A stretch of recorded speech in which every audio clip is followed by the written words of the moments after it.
而结界门内，经过短暂的交手，那黑色妖物再度出言嘲讽：楚风，若只是如此，你可无法胜我。话罢，黑色妖物铠甲张开，宛如蝉鸣的声音自那黑色妖物体内传出。楚风顿时眉头紧锁，面露痛苦，动作一僵。黑色妖物也趁此间隙，直接刺向楚风的面门。可就在即将击中楚风之际，楚风却突然躲开，同时手中的神兵长枪已是变得更快，宛如一道雷霆，直接击中了黑色妖物。好在黑色妖物反应够快，收回铠甲之际，凝聚防御力量于一点，这才挡下了楚风这一击，但还是被强大的冲击力轰得飞出了老远。你竟不受影响。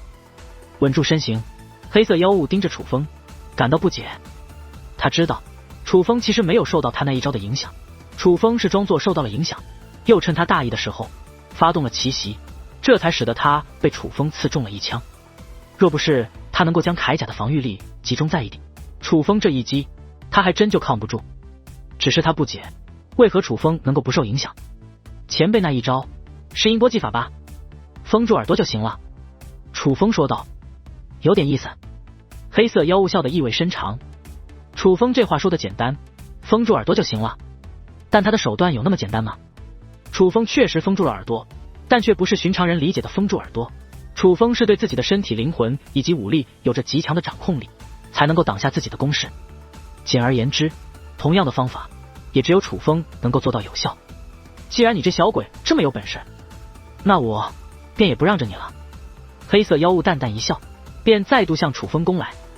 这一次黑色妖物的战力恢复到了对抗星王等众人之时。果然他并没有受到影响，就只是故意压制了战力而已。这一次楚风再度面对黑色妖物的战斗，也是显得异常吃力。只是再度交手，便立刻落入了下风，只能放手，无法反击，甚至继续下去，哪怕防守也是防不住的，因为对方不仅战力强大，速度也是极快。前辈，说好的战力下滑，怎么还能回升？楚风问。下滑而已，又没说不能恢复。可楚风却是不惧，只见其捏动法诀，一缕金色气焰自楚风手指一出，旋即缠绕全身，仙气飘然。这一刻，楚风的战力得到提升。那是看到这一幕，叶仙成与其父母刚刚平静的脸色再度大变，他们一眼就认出那是他叶氏仙族的传承武技三段神镜，仙道护体。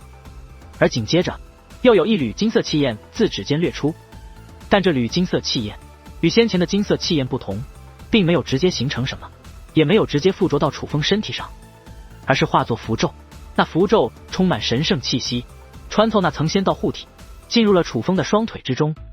楚风速度也随之提升，哪怕面对恢复完整战力的黑色妖物，楚风也是能够应对。他怎么会的？就连叶仙成也是瞪大双眼，不由惊呼出声，因为依旧是他叶氏仙族的传承武技三段神镜，仙道身法。莫非是那个时候？叶仙成神色一动，他猛然想起当日与楚风交手，楚风施展了一个诡异的手段，就仿佛他的灵魂都被楚风抽取走了一般，那种感觉十分糟糕。但他却是毫发未损。当时他便问了楚风，楚风那是什么手段？可楚风却并未告知。现在想来，他悟了。虽然不可思议，但他还是确定那手段是偷窃。楚风盗窃了他的武技，他辛辛苦苦修炼的武技，楚风直接就给盗走了。那是我族的传承武技，怎么楚风就会了？叶仙成父母并不知道原因，只是感到不解。楚风他掌握着极其强大的手段，可以掠夺我的武技。叶仙成知道那是楚风的底牌，所以是以暗中传音的方式告知叶仙成父母的。啥玩意？盗窃武技？天下间还有这等手段？叶仙成父母得知后也是大为震惊，可却也不得不相信，毕竟楚风确实施展出了他叶氏仙族的传承武技，并且施展的是如此完美。而此刻楚风右手使用神兵长枪来与黑色妖物交手，左手则是捏动法诀，一团珍珠大小的金光自其指尖飘出，来到虚空，竟化作万米大的球体，宛如一轮明日降临于世。三段神镜，仙道镇压。叶仙成与其父母一眼就认出这武技的来历，当日叶仙城施展的3个传承武技，至此都被楚风施展了出来。与此同时，楚风也是轻喝一声：“3段神境，仙道镇压。”话音落下，金光球体便爆发出一股强大的压迫之力。黑色妖物脸色不由变化，他的战力受到了压制。这一刻，战局逆转，楚风由劣转优，同时施展3道神境武技吗？有点意思，但你这武技能持续多久呢？可黑色妖物却冷然一笑，战力被压制之后，他竟转变了攻势，不攻直守。当他全力防守之时，楚风竟也无能为力。可那根香却已经快要燃尽。糟了，那家伙只攻不守了，而且他的防守如此具有章法，分明是底牌，就是要拖延时间。叶仙城越发着急，虽修为有限，可是在他的父母的帮助下，再运用叶氏仙族的阵法，他勉强能够看到交战过程。